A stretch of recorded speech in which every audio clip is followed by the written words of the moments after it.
The next time you reach for food you don't actually want, ask yourself, what am I avoiding? Right? What am I chasing? And is it aligned? What am I avoiding stepping into? What am I avoiding seeing? And what am I chasing? And is it aligned? Because your food habits are not just about the substance on your plate. They're tied to your energy, your focus, and your ability to create and show up for the life that you're actually meant to live. Because the life that we're meant to live should leave us feeling fulfilled. We should get a sense of fulfillment from that. And so many women tell me that they feel like they're living on autopilot, doing things that they quote unquote should, serving everyone else. And then when the day finally slows down, when it finally gets quieter, food becomes the one reliable pleasure. And I call this the pleasure deficit, right? When joy, when play, when rest, creativity, right? Like a slower pace are absent from your day, oftentimes what happens is food rushes in to fill the gap. So imagine this, you spend all day in meetings, checking boxes, juggling responsibilities, doing carpool, soundboarding a million people's needs in your life. And by the time that the evening comes, and I'm not talking about like 6:30 before dinner, I'm talking about like 9:00 at night, right? When you're done with sort of all of the responsibilities of the day, you're tired, right? You're touched out, you're overstimulated, and the pint of ice cream or the six pack of muffins, feels like the only thing that will make you feel grounded. It's the only thing that you can have as yours. And so it's not even about the sugar. It's not even about the food. It's not about you. It's not about your character. It's actually about finally letting yourself have pleasure, right? It's letting yourself sit in an experience where you get to enjoy.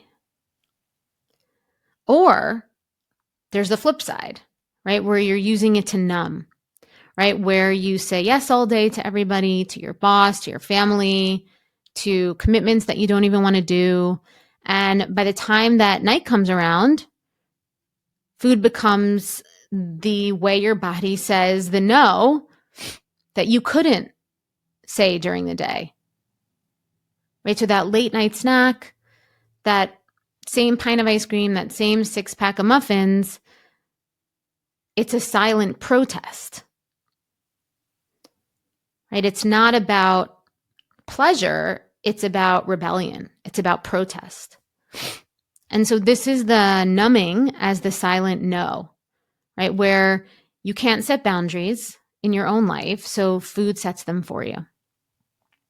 So you want to ask yourself, where am I starved for pleasure in my life? Right? When this type of stuff happens, these are the questions that you want to start to ask yourself. Where am I saying yes when I want to say no? Because the way that you eat, the way that you relate to food, create the dynamic with food and eating isn't separate from the way you live usually. It's usually a reflection of it. And so let's shift into a different lens, which is energy, right? We only have a certain amount of energy in the day, and everybody has a different capacity for it, depending on whether you're extroverted, introverted, ambiverted, right? How do we source energy? How do we give energy? How do we receive energy? And we've often been taught that, when we talk about food now, restricting food, right? So we often see restriction as the shortcut to an outcome, right? If I eat less, I'll lose weight.